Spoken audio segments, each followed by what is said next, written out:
I'm Detective James, and this is the cases the news forgot. The old men were waiting for me when I stepped into the chapter house that crisp October morning. 5 of them sat in a semicircle on worn, folding chairs, their faces carved by time and weather into something resembling the jagged Badlands themselves.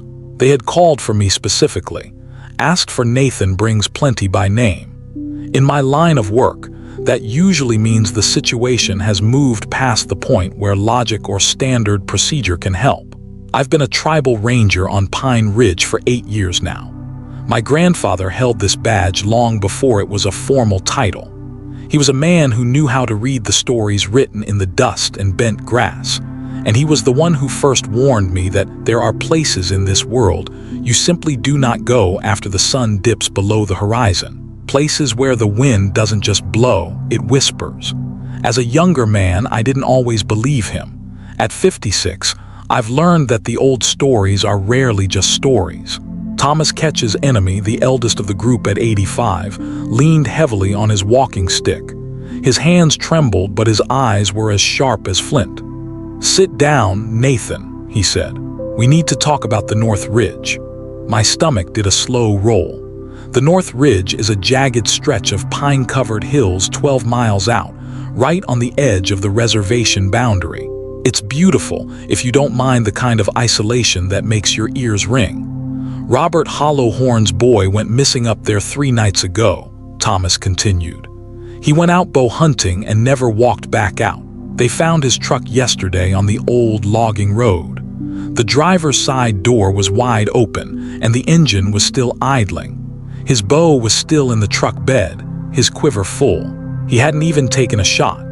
Now people get lost on the ridge. It's 35 square miles of the most unforgiving country in South Dakota. But you don't leave your truck running and your weapon behind unless something interrupts you, something fast. I told them search and rescue was already on it, but Albert Holy Rock, a man who saves his words like gold coins, just shook his head. "They won't find him," he said. "Not where he went." The room went cold as Thomas asked me if I remembered what my grandfather said about the Silent Ones. The name hit me like a bucket of ice water. I hadn't heard that term since I was 19. My grandfather only mentioned them late at night, in a voice that suggested even the walls might be listening. He'd spoken of places where the silence gets so deep it feels heavy, where the birds stop singing and the insects go still.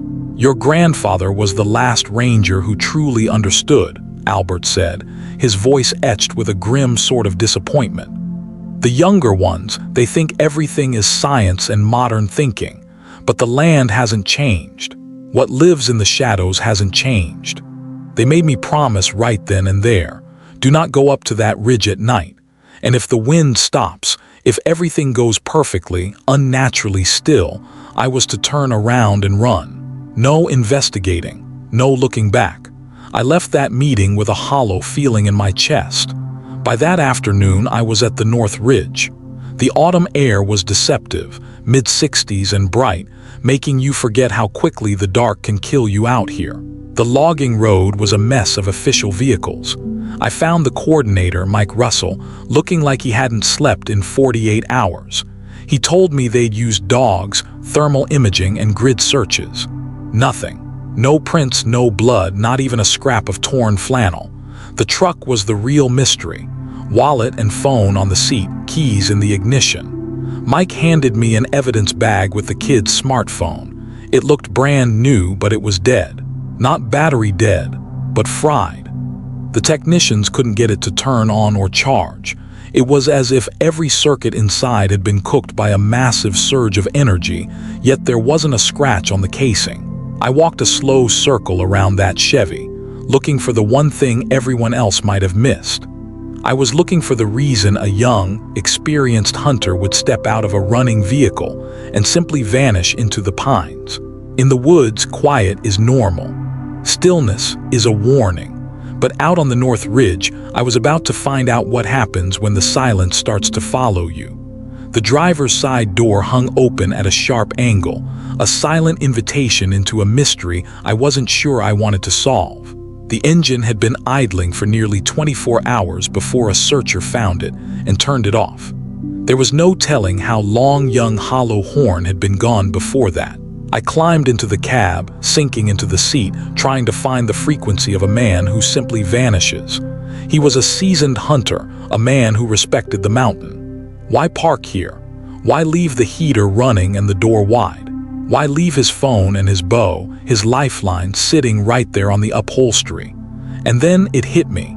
The silence. 100 yards down the road, I could see the search teams moving, their radios crackling, their voices calling out into the timber. But inside that truck, I couldn't hear a damn thing. It was as if I'd been dropped into a vacuum. No wind in the ponderosas, no bird song, not even the hum of a cricket. It was a physical weight against my eardrums. The second I stepped out of the cab, the world rushed back in: the wind, the distant shouts, the reality of the forest. My grandfather's words felt like a cold hand on my neck. When the silence comes, they're near. I spent the afternoon walking the grid, calling a name I knew wouldn't be answered. As the sun began to dip, stretching long, skeletal shadows across the needles, the search was called for the day. I found myself walking faster toward my truck than a man my age should. I kept the windows rolled up on the drive down, not because of the dust, but because I was terrified of hearing that silence again while I was alone. That night, I sat at my table with a pot of black coffee and my grandfather's old leather-bound journals. I'd always written them off as the ramblings of a man who'd spent too many winters in the high country. I was wrong. On page 47 of the third journal, dated August 1979, he described finding a circle of stones on the North Ridge. He'd found a deer in the center, no marks, no struggle.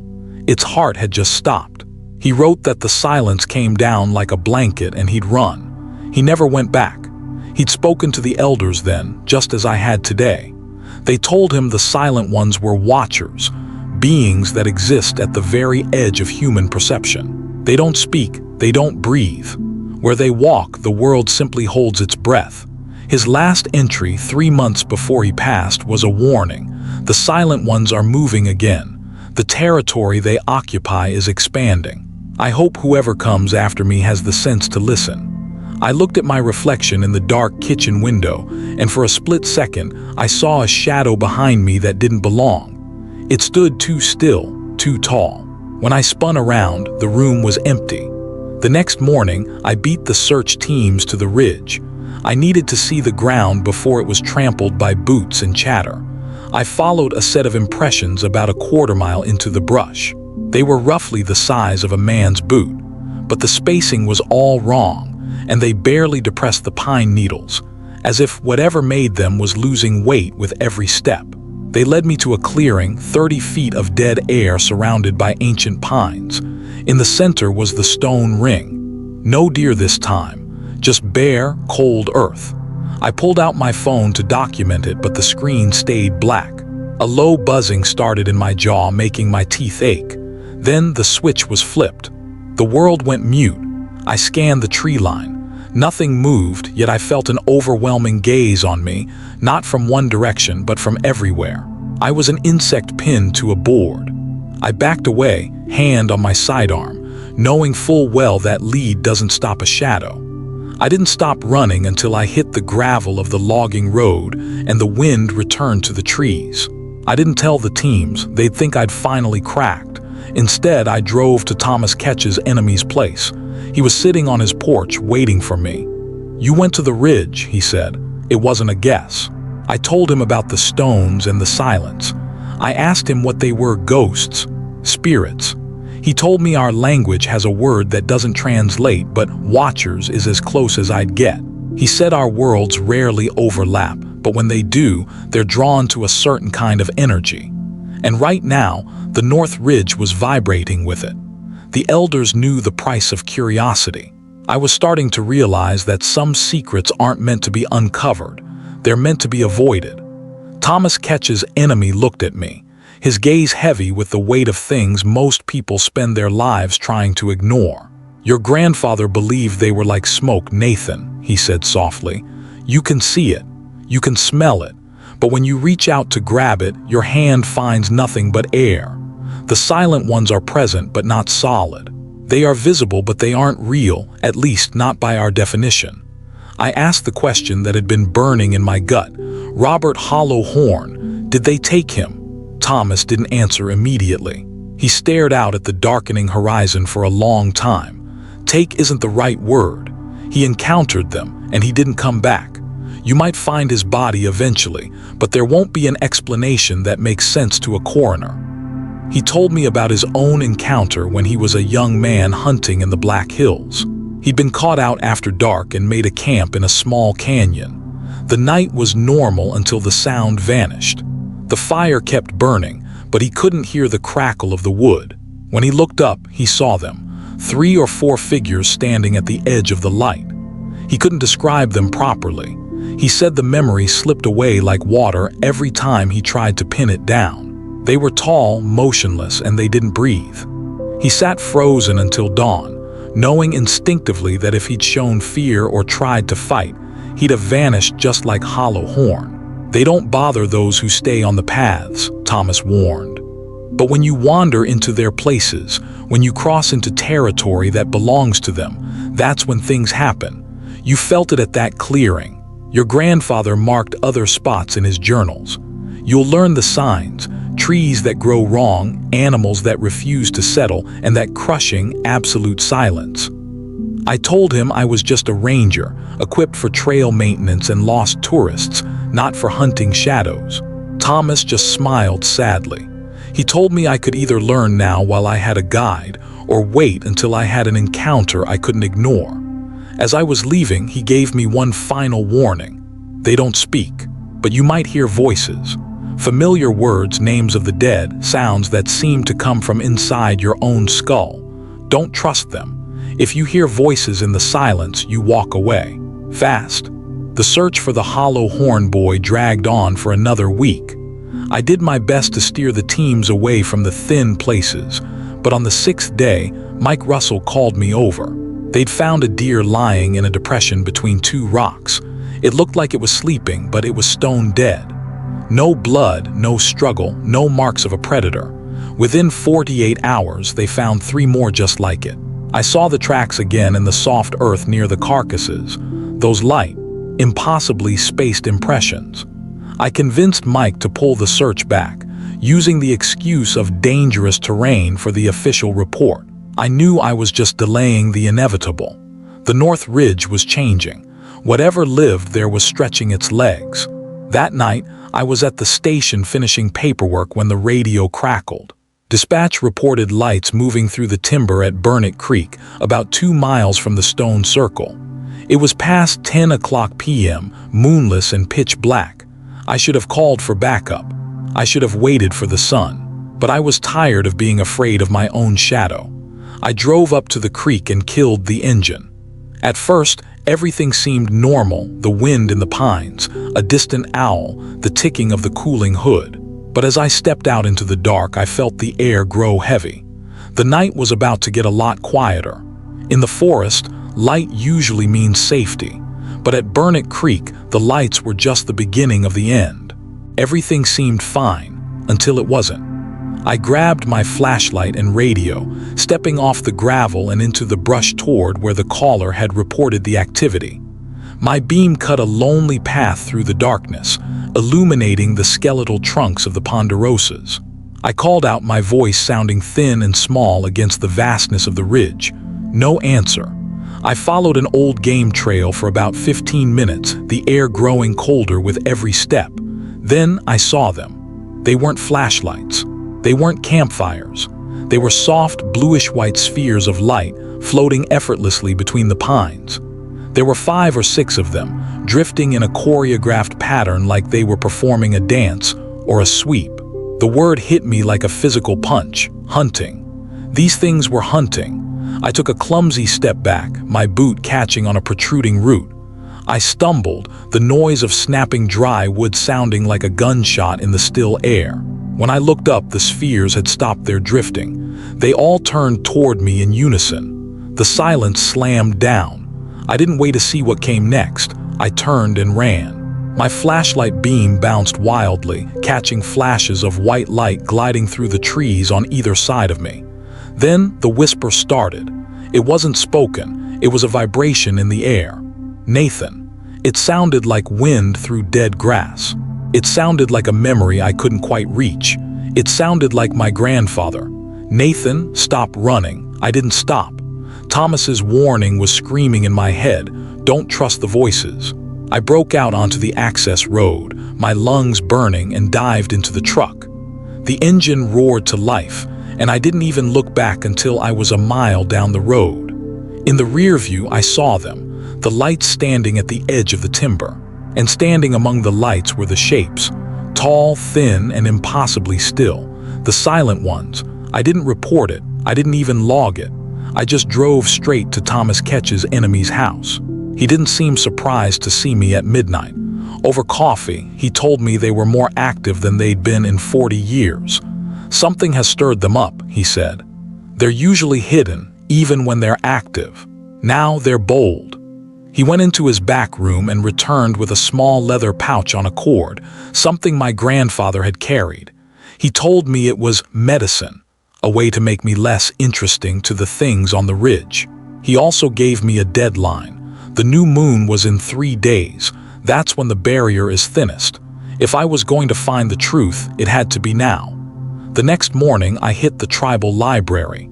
I needed to know what had changed on that ridge. The librarian, Sarah Red Cloud, helped me dig through the archives until we found a proposal from the Blackwood Development Group. They'd wanted to build an eco-resort last spring. They'd run ground-penetrating radar and found something buried deep. Stone chambers, artificially constructed and ancient, right in the heart of the Silent One's territory. They hadn't just been disturbed. Someone had looked under their bed. My phone rang. It was Mike Russell. His voice sounded hollow, defeated. "We're calling off the search, Nathan," he said. "It's been 2 weeks. There's nothing left to find." The official search was over, but my work was just beginning. I had 72 hours before the new moon turned the North Ridge into a place where humans no longer belonged. "Active search is over, Nathan. We're calling it." Mike Russell's voice through the phone was heavy, with the kind of defeat that stays with a man. The family had accepted the silence of the North Ridge as Robert's final resting place. But as I sat in my truck, staring at those Blackwood development reports, I knew I couldn't accept it. Not yet. Those underground stone chambers. The survey had detected them right where the thin air lived. If those stone rings in the forest weren't just markers, but lids on something ancient, then the development crew hadn't just done soil testing. They'd cracked the seal on a tomb. I went back that afternoon. It was 48 hours before the new moon, and the sky was the color of a fresh bruise. The wind had a jagged edge to it, carrying the scent of early snow. I reached the clearing, and for the first time I saw it. The ground in the center of the ring had settled. It was a slight depression, like the earth was sinking into a hollow space beneath. I circled the stones, spotting symbols carved into the granite, deliberate, geometric shapes worn nearly smooth by centuries of North Dakota winters. To my surprise, my phone actually worked. I snapped dozens of photos, the shutter clicking like a heartbeat in the quiet. That's when I saw the gap. Hidden behind a screen of thick underbrush was an opening, a vertical shaft about 3 feet wide. Cold, stagnant air drifted up from the dark, carrying a scent that wasn't earth or decay.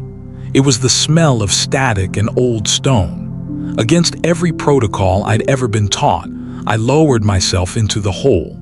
I dropped 12 feet onto a smooth floor. My flashlight beam cut through the dark, revealing walls covered in sharp, clear carvings. They showed the Silent Ones, tall, elongated figures, standing over smaller human shapes. It wasn't a battle, it was an observation, a record of a relationship that had existed long before we had a name for this land. I moved deeper, the passage narrowing until I had to turn sideways. It opened into a second, massive chamber. My light hit the floor and I froze. Bones. Dozens of skeletons were arranged in perfect ceremonial rows on stone platforms. They weren't tossed there, they were curated. And at the far end, on a platform higher than the rest, was a body in modern hunting camo, Robert Hollow Horn. His ID was still in his pocket, but his body, it looked like it had been there for a decade. The flesh was desiccated, the skin pulled tight over the bone. In only 14 days, he had withered. It was as if time itself was hungry down here, or as if this chamber operated on a different clock than the world above. Then the pressure hit.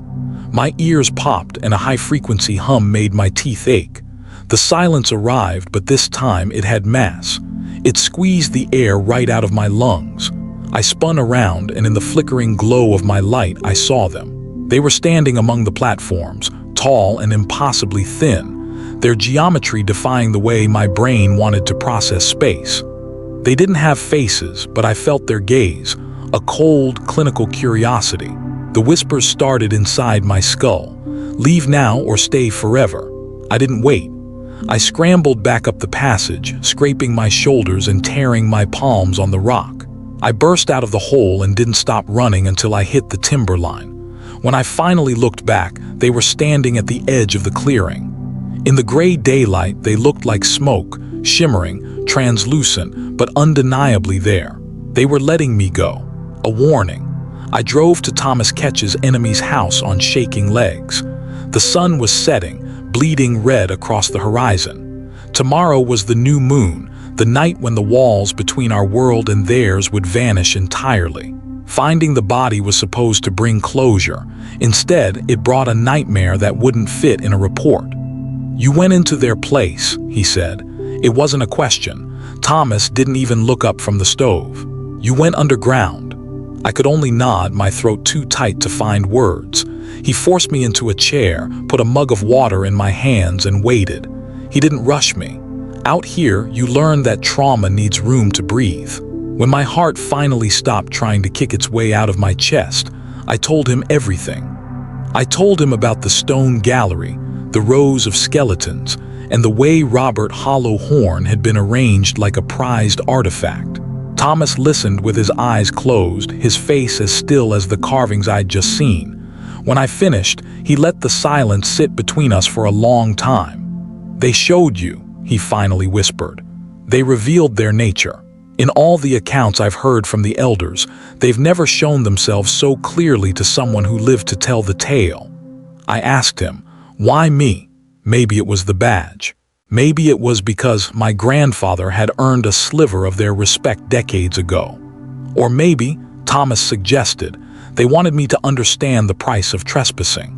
They wanted me to see that Robert wasn't taken by monsters, but gathered by something that doesn't follow human logic. "Centuries," I said, thinking of the rows of bones. "How long has this been going on?" "As long as the hills have stood," Thomas replied. "We exist here by their sufferance, Nathan. Your grandfather thought they were preserving us, keeping records of our people like we keep artifacts in a museum. Specimens, curiosities, neighbors they want to remember." The thought of being a specimen in an eternal, silent gallery made my skin crawl. I told Thomas I had to report it, that the family needed to know. Thomas shook his head slowly. "Tell them what?" "That their son is being kept in a subterranean vault by beings from before time. They'd think you were insane or mocking their grief." He told me to tell the truth in a way they could accept. That I'd found evidence Robert died on the ridge, that he was in a place that couldn't be safely recovered, and that to try would be to disturb sacred, unstable ground. It wasn't a lie.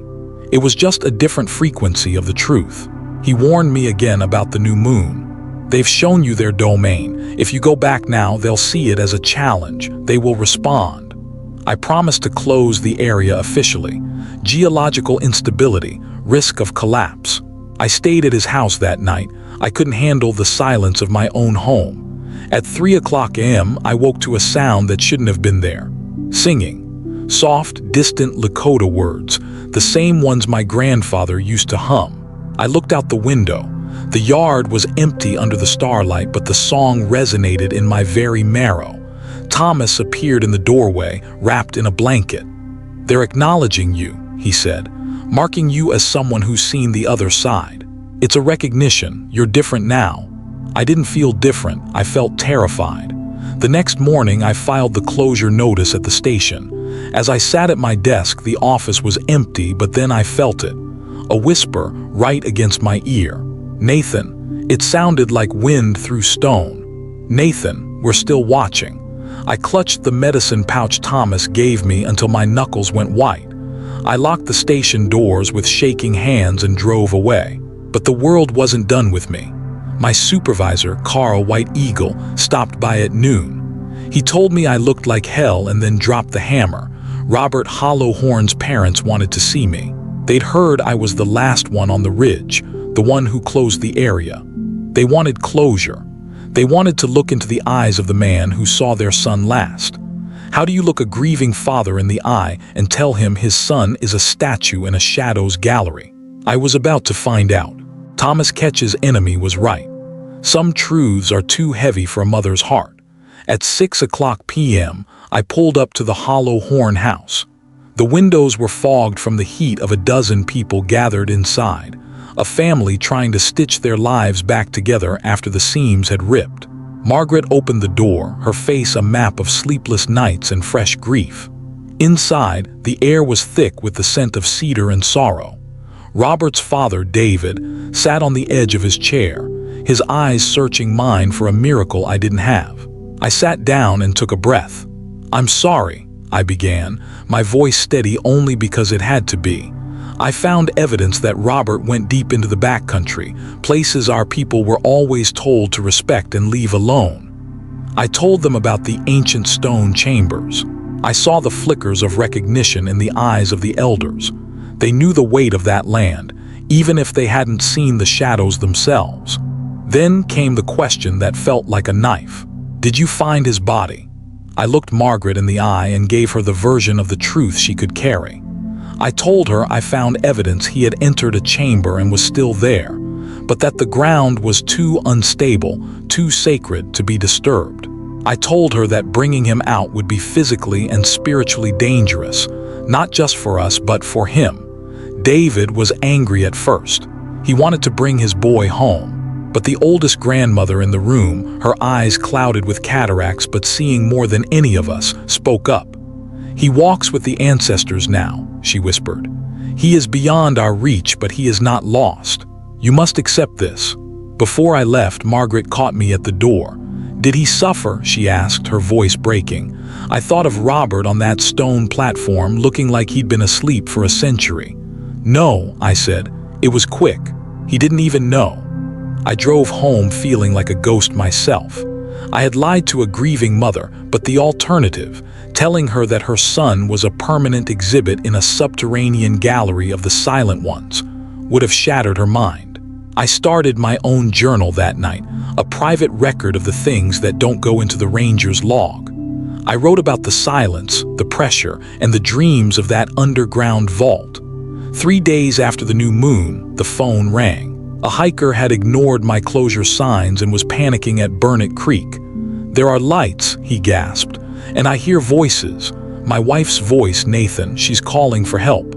"Listen to me," I barked into the phone. "That's not your wife. Your wife is at home. Do not respond. Do not follow the lights. Turn around and walk to your car now. Do not run and do not look back." I met him at the trailhead 20 minutes later. He was white as a sheet, trembling so hard he couldn't get his keys in the door. He talked about the world going mute, about feeling like a specimen in a lab. I didn't tell him he was right. I just watched him drive away and hoped he never came back. I called Thomas. "They're getting bolder," I said, looking up at the darkening ridge. "They're showing themselves to more people." "I know," Thomas replied. "The new moon gave them strength. They're testing the boundaries, Nathan. All you can do is keep people away and wait for the moon to wax. They'll settle." But waiting felt like losing. Every day that ridge stayed closed. It felt like the silent ones were gaining ground, claiming the reservation piece by piece while I stood at the fence line, powerless against the quiet. The silent ones were moving south, and they weren't just watching anymore, they were reaching out. Most people were cooperative once I explained the safety concerns. A few grumbled, but they moved on. Then came a young couple from California. college students on a hiking trip, convinced that closure signs were merely suggestions for the inexperienced. The guy looked me in the eye, full of that modern confidence that technology is a shield. "We have GPS, emergency beacons, the whole setup," he said. "We know what we're doing." I looked at them and saw myself a decade ago, so sure that the world was flat and logical, that the old warnings were just stories told by people who didn't have a satellite link. "Have you ever experienced true silence?" I asked. They looked at each other confused. The girl said, "Sure, it gets quiet in the backcountry." "Not quiet," I corrected. "Silent, where the world itself seems to hold its breath. No wind, no birds, no insects, just nothing." They didn't understand. They couldn't. And part of me envied that ignorance. I stood my ground until they left, unhappy but compliant. I watched them go, wondering how many more I'd have to turn away before the mountain was finally left in peace. That night, I updated my journal. Sitting there with my grandfather's notebooks, I began to see the patterns he had spent 40 years tracking. The silent ones weren't random. Their activity spiked with the phases of the moon, the seasons, and even solar cycles. He'd spent a lifetime trying to find a way to coexist, to maintain the boundaries between our reality and theirs. One of his last entries hit me the hardest. The silent ones are patient. They simply wait, and eventually someone will ignore the signs. Then they have what they want, another addition to their collection. I hope whoever comes after me has the strength I'm losing. I'd had this burden for less than a month, and the weight of it was already crushing. 8 days after the new moon, I went back to the clearing. I needed to know if they had protected their secrets. The clearing looked the same, but the hole, the entrance to that subterranean gallery, was gone. Someone or something had pulled earth and stones over it. It was concealed just enough that you'd have to be looking for it to find it. I placed a small cairn of stones nearby, a subtle warning that any ranger would recognize. "Don't disturb this. Don't go deeper." As I finished, the pressure returned. I turned and saw them at the edge of the timber. They were less distinct than they'd been underground, shimmering like a heat haze in the shape of a man. One of them, impossibly tall with limbs that bent in ways that defied physics, raised an arm. It didn't point at me. It pointed back toward the trail leading down the mountain. The message was clear: leave. This is ours. I nodded once, an acknowledgement of their terms, and walked away. I felt their eyes on my spine until I crossed that invisible border where the forest sounds finally rushed back in. That was 3 months ago. The North Ridge is still officially closed, and it will stay that way as long as I'm wearing this badge. Robert Hollowhorn's family held a memorial. They placed a stone marker near the chapter house so they'd have a place to mourn. Margaret told me she was at peace. She said she felt Robert in her dreams and that he wasn't afraid. I didn't tell her that her dreams were likely a reflection of the thin reality where her son now resides. Some knowledge isn't a kindness. Mike Russell, the search coordinator, retired shortly after. He told me he couldn't do the job anymore. Not after seeing those deer with no marks on them, not after feeling that pressure in the air. He knew, just like I did, that some people don't just get lost. They encounter something else entirely. Thomas catches enemy checks on me once a week. He tells me I'm showing a strength my grandfather didn't have at first. Real strength isn't never being afraid, he said. It's being terrified and doing the job anyway. The elders treat me differently now. They nod with a respect I haven't earned through years, but through the weight I carry. Albert Holy Rock even gave me a second medicine pouch that my grandfather had asked him to make before he passed. I wear both of them now. I don't question if they work. I just know that when I have them, the whispers are quieter. The silent ones haven't taken anyone since Robert. They haven't shown themselves again. But I know they're out there, walking their eternal rounds in the deep quiet. Last week, another developer called, wanting to survey the North Ridge for a new project. I told them no. I told them the area was protected, off-limits, and non-negotiable. They said they'd appeal to the tribal council, claimed they had legal rights to explore development on reservation land. I just told them, good luck with that. Because the elders know. They remember. They understand that some corners of this earth belong to something older than us, something that was here before the first fire was lit and will remain long after our cities are dust. I've started attending the elders' meetings now, usually sitting in the back, just listening. But after a few sessions, Thomas asked me to move to the front. He told me I carry knowledge now, knowledge that needs to be preserved and passed on. He said I'm one of them, whether I feel ready or not. So, I sit with the elders, and I learn the history of the silent ones that goes back generations. I hear the accounts of other rangers and hunters who crossed the line, and the strategies they used to maintain the delicate balance between our territory and theirs. And now I've started teaching too. When the new recruits come in, full of energy and modern training, I make sure they understand what the job really entails. I give them my grandfather's journals. I tell them about the North Ridge. I prepare them for a reality that isn't taught in any academy. Most of them look at me with that mixture of pity and concern. You give a man who spent too much time alone in the sun. They go back to their world where everything is measured and controlled. But a few of them nod. They ask the right questions. They take the warnings to heart. Those are the ones I mentor because they're the ones who will survive when they encounter something that doesn't fit a textbook. You see, the silent ones aren't evil. They aren't the monsters or demons the movies warned you about. They are simply other. They exist in a space adjacent to ours, overlapping in ways we can't comprehend. And they are territorial. That's the ultimate lesson. There are places all over this land where the veil is thin, where things that shouldn't exist by our logic still walk, watch, and wait. We've lived alongside them for thousands of years, but it requires respect. You have to honor the old warnings. Don't go to certain places after dark. Don't disturb the ground. And when the silence comes, when the world holds its breath, you leave. No questions, no investigations. I wear my grandfather's medicine pouches every day now. I keep his journals on my desk. And every time I patrol near the North Ridge, I feel them. Patient, ancient, eternal. Sometimes, when the wind is just right, I hear whispers that might be my imagination or might be something else entirely. Voices speaking in a language older than words. I don't run anymore. I don't panic. I acknowledge their presence, stay on the path, and move on. My name is Nathan, and you guys know me by Detective James. I'm a Lakota Tribal Ranger on the Pine Ridge Reservation. I walk the line between the world you know and the world that exists in the deep quiet.